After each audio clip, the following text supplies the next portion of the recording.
আজকে ব্রিটেনের প্রায় ৩০ লক্ষ মানুষের ঘুম ভেঙেছে সরকারের পক্ষ থেকে সতর্ক বার্তায়। মূলত একটি সাইরেন বাজানো হয়েছে মোবাইলে, সেটা সরকার থেকে পাঠানো হয়েছে, কারণ এই মুহূর্তে ব্রিটেনের উপর দিয়ে ঘূর্ণিঝড় ড্যারের প্রভাবে প্রায় ৯৫ মাইল প্রতি ঘন্টায় বাতাসের বেগ বইছে। সেটার সতর্কবার্তাই আজকে মানুষের মোবাইলে দেওয়া হয়েছে।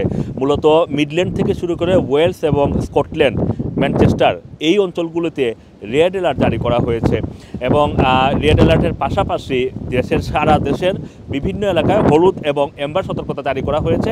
রেড অ্যালার্টভুক্ত এলাকাগুলোর মধ্যে বাতাসের বেগ যেটা বলা হচ্ছে যে ৯৫ মাইল প্রতি ঘন্টা এই মুহূর্তে চলছে।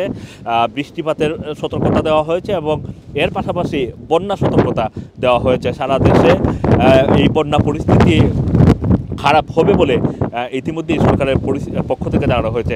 গত সপ্তাহে যদি আমরা দেখি যে ঘূর্ণিঝড় বার্টের কারণে ৬ জন মানুষ মারা গিয়েছিলেন এবং যেই স্থায়ী বন্যা হয়েছিল সেই বন্যার প্রভাব কিন্তু এখনও কাটিয়ে উঠতে পারেনি, কিন্তু এর ভিতর দিয়ে ঘূর্ণিঝড় ড্যানের কারণে আবারও যেই বন্যার পরিস্থিতি ব্রিটেনের বিভিন্ন নিম্নাঞ্চলগুলোতে তৈরি হয়েছে সেটার প্রভাব একেবারে ক্রিসমাস পর্যন্ত থাকবে বলে আজকে ব্রিটিশ গণমাধ্যমগুলো এবং দাবি করছে। এর পাশাপাশি আবহাওয়াবিদ যারা রয়েছেন তারাও বলছেন। আমি এই মুহূর্তে টেমসের পাড়ে দাঁড়িয়ে আছি, এখানে প্রচণ্ড বাতাস বইছে। রাজধানী লন্ডনে সারা দেশের তুলনায় কিছুটা পরিস্থিতি ভালো, বৃষ্টিপাত সকাল থেকে একটু অল্প হচ্ছে, কিন্তু বাতাসের বেগ সারা দেশে যেরকম ৯৫ মাইল প্রতি ঘন্টায় চলছে, রাজধানী লন্ডনে ৫৫ মাইল প্রতি ঘন্টায় বাতাসের বেগ এই মুহূর্তে চলছে। ওয়েলসের অন্তত ৫৫,০০০ মানুষ বিদ্যুৎ বিচ্ছিন্ন হয়ে পড়েছে, কারণ ন্যাশনাল গ্রিড সেখানে বাতাসের বেগের কারণে ক্ষতিগ্রস্ত হয়েছে। এছাড়া বিভিন্ন এলাকায় গাছপালা পড়ে যাওয়ার খবর আমরা পাচ্ছি।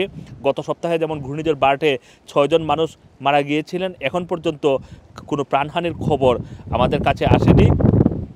এবং এখন যেমন লন্ডন সময় সকাল ১১টা বাজছে, ঠিক বিকাল ৪টার পরে পরিস্থিতি আরও খারাপ হবে এবং রাত্রে ৯টা-১০টা পর্যন্ত ঘূর্ণিঝড়ের সবচেয়ে খারাপ অবস্থা থাকবে। সুতরাং এই মুহূর্তে মিডল্যান্ড থেকে শুরু করে ওয়েলসে যেখানে ৯৫ মাইল প্রতি ঘন্টায় বাতাসের বেগ বইছে, সেটা আজকে বিকালে আরও খারাপ পরিস্থিতির দিকে যেতে পারে। এজন্য সরকারের পক্ষ থেকে বলা হচ্ছে যে খুব প্রয়োজন ছাড়া বাসা থেকে বের না হওয়ার জন্য। ইতিমধ্যেই বেশ কিছু এয়ারপোর্টের ট্রাভেল ডিসরাপশন হচ্ছে, বেশ কিছু এয়ারপোর্টের ফ্লাইট বাতিল করা হয়েছে। রাজধানী লন্ডন থেকে দেশের বিভিন্ন অঞ্চলে যে ট্রেন যোগাযোগ, সেখানে অনেকগুলো ট্রেন বাতিল করা হয়েছে সরকারের পক্ষ থেকে। ওয়েবসাইট ফলো করার জন্য বলা হচ্ছে যে সেখানে সর্বশেষ তথ্য জেনে আপনি আপনার ট্রাভেল পরিকল্পনা করার পরামর্শ দেওয়া হয়েছে।